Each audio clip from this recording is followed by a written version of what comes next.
which is you can try to do cooperation on things that nobody wants to cooperate on and never get anywhere. So if you find those things where there's alignment of interest, those are good ones to start and to build confidence and build a track record.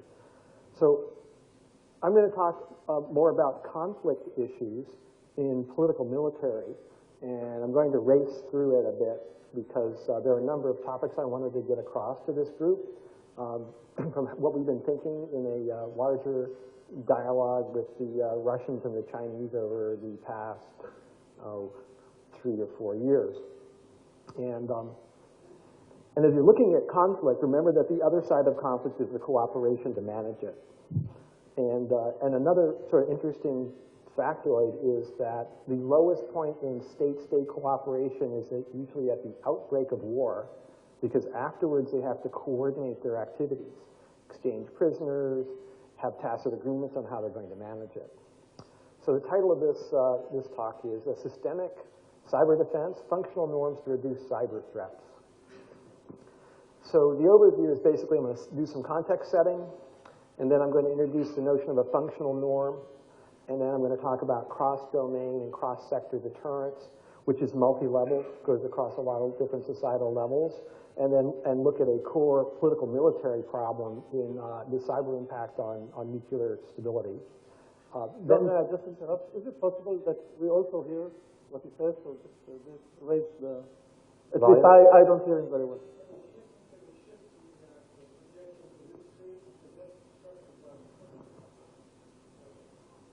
Well, we can have the slides afterwards, too.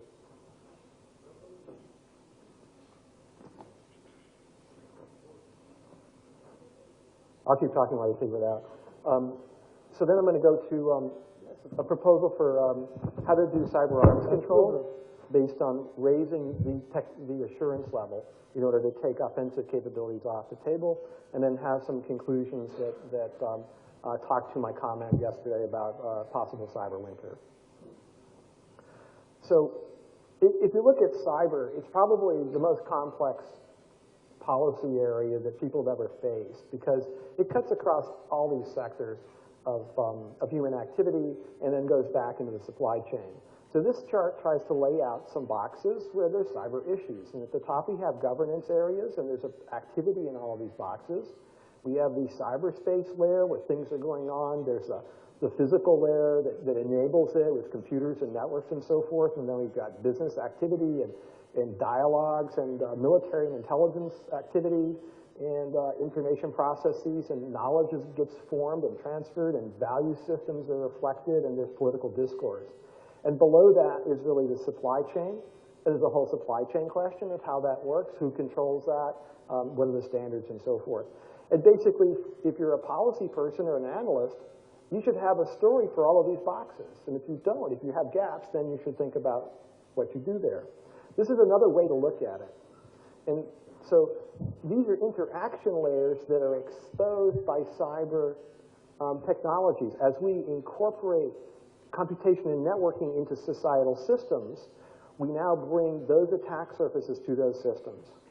So let's go from the bottom up. We have economic dynamics where there's predation on research and development. So we see the Chinese doing a lot of activity there, and others.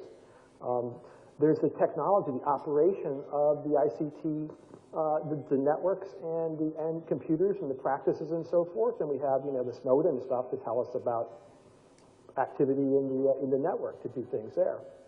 We have economic layers where, again, there's a lot of espionage against companies to steal their secrets and then compete with them, and there's that whole layer. Then we have the military intelligence levels, where there are whole doctrines of asymmetric warfare by the Chinese, and then a counter of air-sea battle by the US.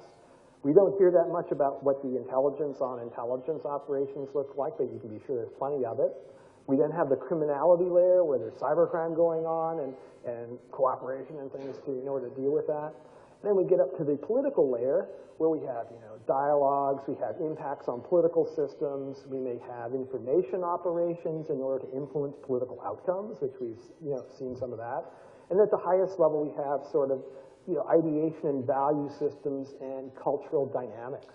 And essentially, a malicious actor can reach through cyber into any of these layers to achieve some effects.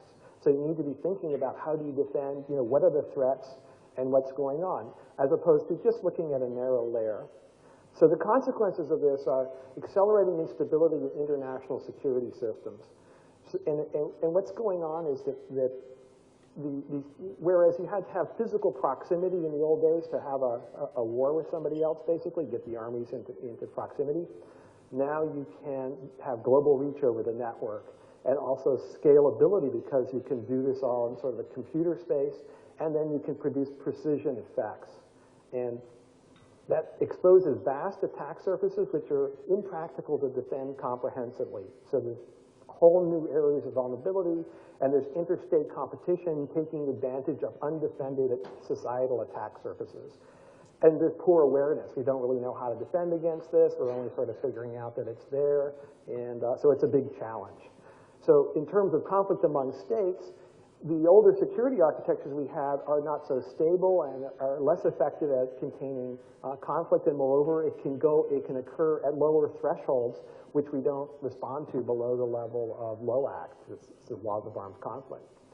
And so that lowers predictability, and then we get into questions of how does deterrence work? And we have increasing reliance on cross-domain and cross-sector deterrence in essentially an offense-dominant and unstable environment where preemption is the military strategy because you don't have a defense. So given poor defense, you move forward to try to detect the problem and try to preempt the problem before it gets to you.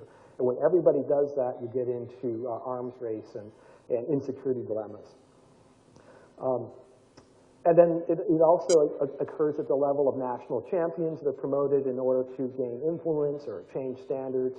And a lot of what you see, at the level of, who should run the internet is really about, which standard practices do you want and which suppliers do you want. So, in a framework like this, how do you do cyber defense?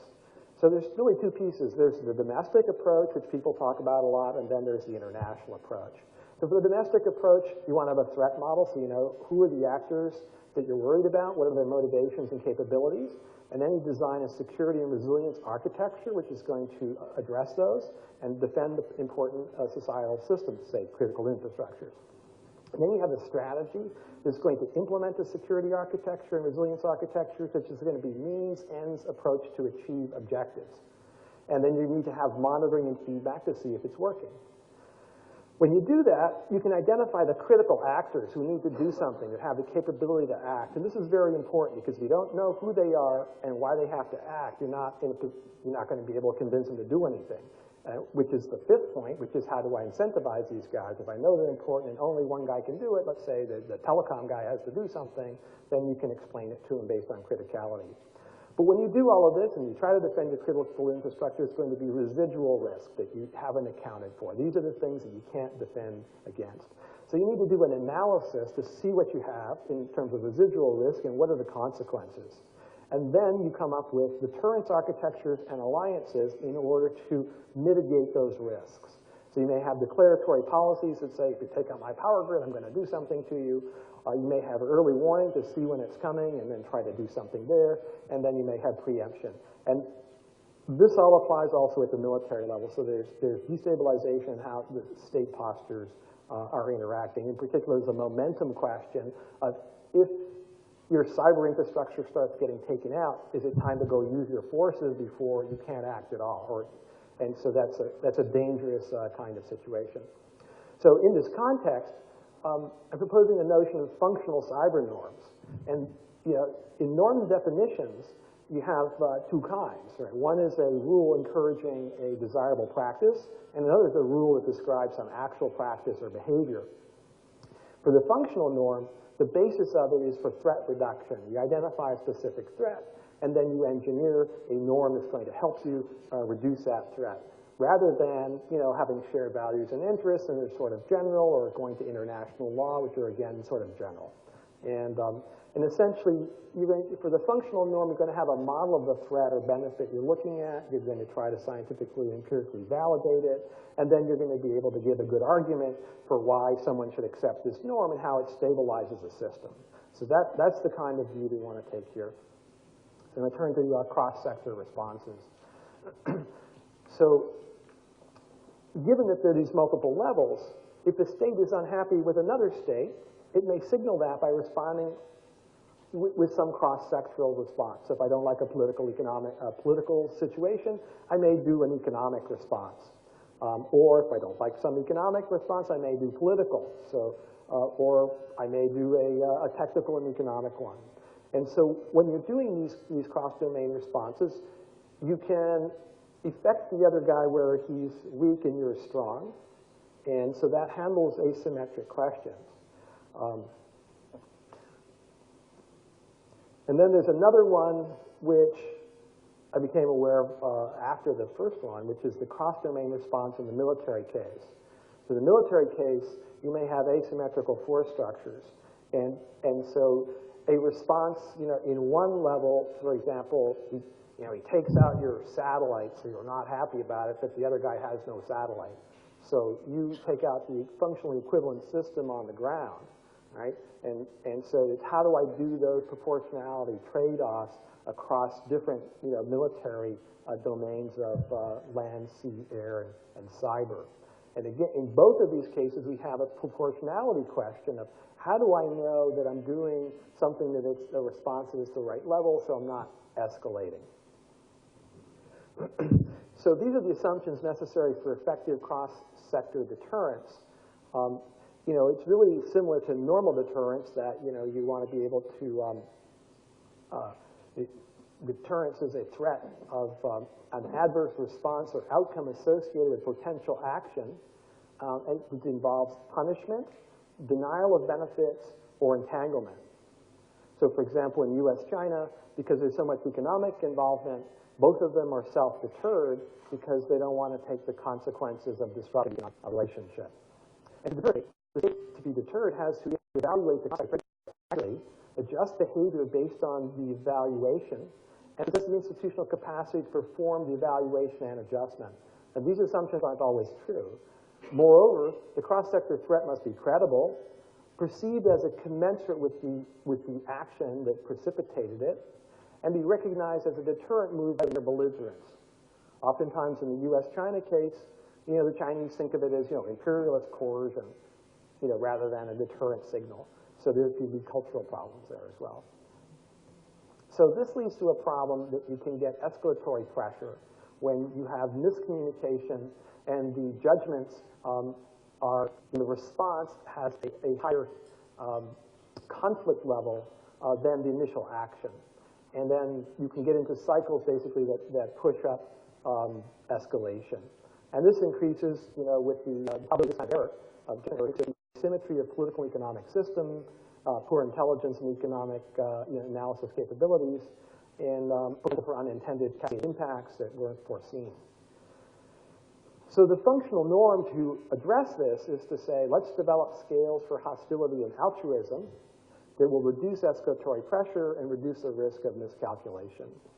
And that will help expectation of state behavior, name and shame, antisocial behavior, promote altruistic behavior because we've identified it, and lay a groundwork for state cyber reputations, and then establish incentives for good behavior.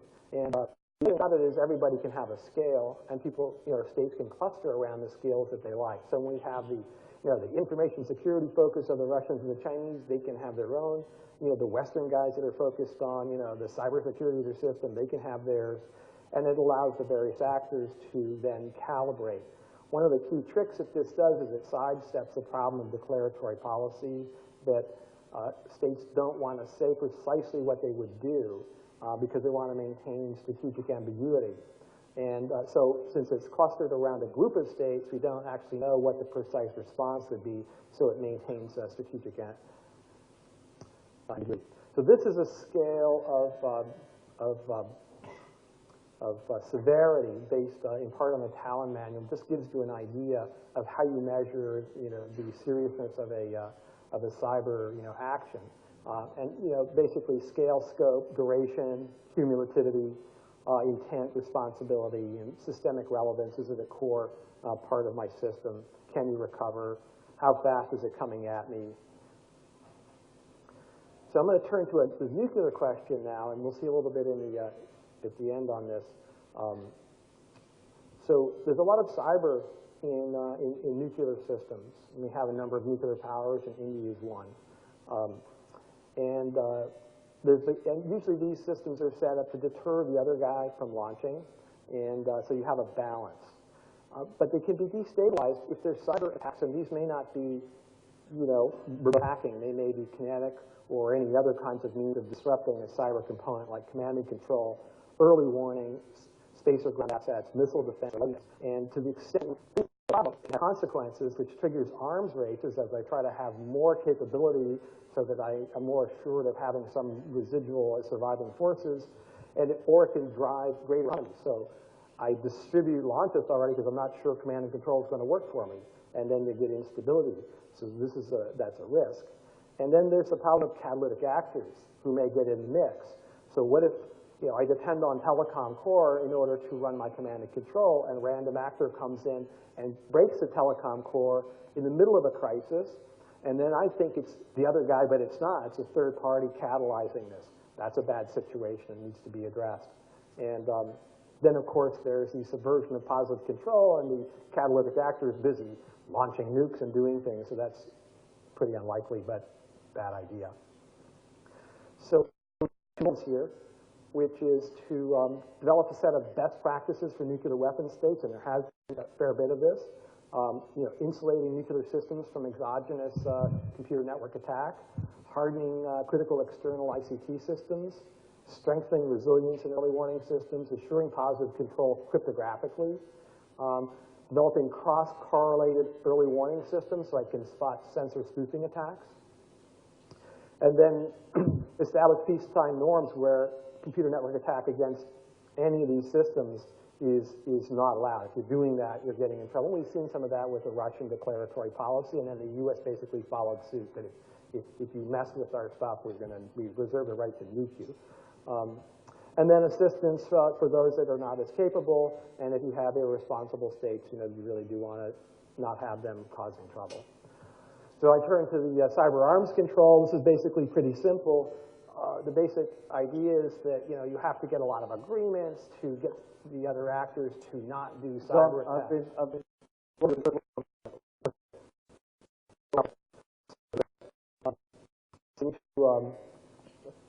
So you can have international agreements to say, oh, I'm going to forego some offensive capabilities, but you don't know what they are. You can't verify it, and nobody would believe it if you didn't. So what do you do about that? So one answer is to say, raise the level of assurance to take out the ability to do those kinds of attacks and do that globally. That's the idea here. In order to sell it, you have a deterrence that's based on where you're going to sort of preempt if the other actor tries to do something. And as you raise the ability to defend, you want to show that you can get more net deterrence out of a defense than you're getting out of the offense, so you can trade them and thereby stabilize the system. So this is the kind of thing that you want to be able to do. You want to rebalance cyber offense and defense.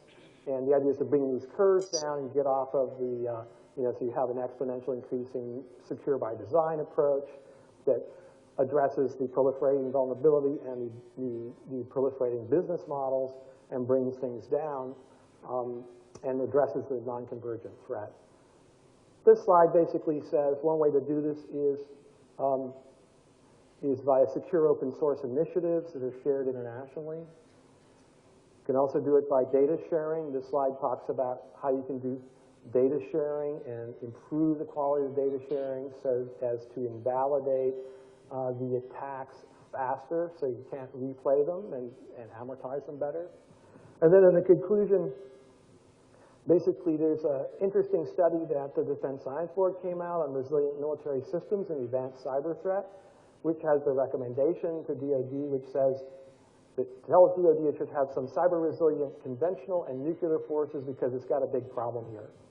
And so when you look at that and you imagine multiple states, you can see a situation where you could provoke major actors attacking this infrastructure and lots of bad consequences.